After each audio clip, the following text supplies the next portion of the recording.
from the Chinese Communist Party as well. But we move on, and at least 10,000 people have gathered outside of Istanbul City Hall, known as the Saraçhane, on Tuesday to mark the 100th day since the city's popular Mayor Ekrem İmamoğlu was jailed in what critics are calling a politically motivated graft probe.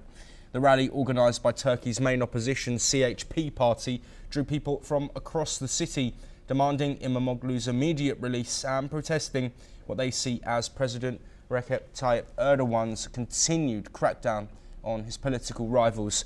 The demonstration comes just hours after police in Izmir, another opposition stronghold and Turkey's third largest city, detained more than 120 people linked to the local city hall. Opposition leaders say the arrests are part of an ongoing pattern of intimidation against those who challenge Erdoğan's rule. Protesters in Istanbul held signs calling for justice and chanted slogans condemning what they claim is the government's misuse of the judiciary to silence dissent. İmamoğlu's removal has sparked a wave of demonstrations in recent weeks, with hundreds of thousands previously rallying at Saraçhane in solidarity.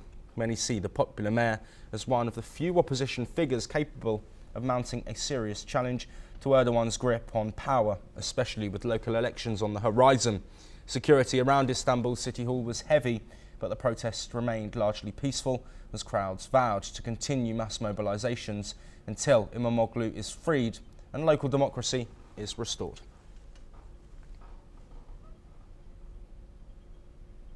We head to Africa now, and a Zimbabwean court has dismissed an opposition bid to halt public hearings into one of the country's darkest chapters, the 1980s Gukarundi massacre, which left an estimated 20,000 people dead in Matebaland.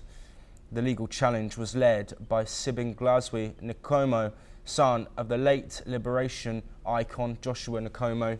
Those supporters were targeted in the military crackdown ordered by then President Robert Mugabe. The opposition ZAPU party argued that the government-called hearings, led by traditional chiefs, lack legitimacy and should be paused in favour of direct dialogue with the ruling ZANU-PF. Outside the Bulawayo court, Nkomo said the party wants justice and not symbolism, citing torture, rape and starvation used in the crackdown known as Gukarundi. The hearings were announced last year by President Emerson Mnangagwa, who himself served in Mugabe's inner circle during the massacre. The process is meant to lead a national report and potentially financial reparations, but critics say the current efforts risk being a whitewash unless victims are genuinely heard and accountability is ensured. Moving on now, Mexican authorities in Quintana Roo have discovered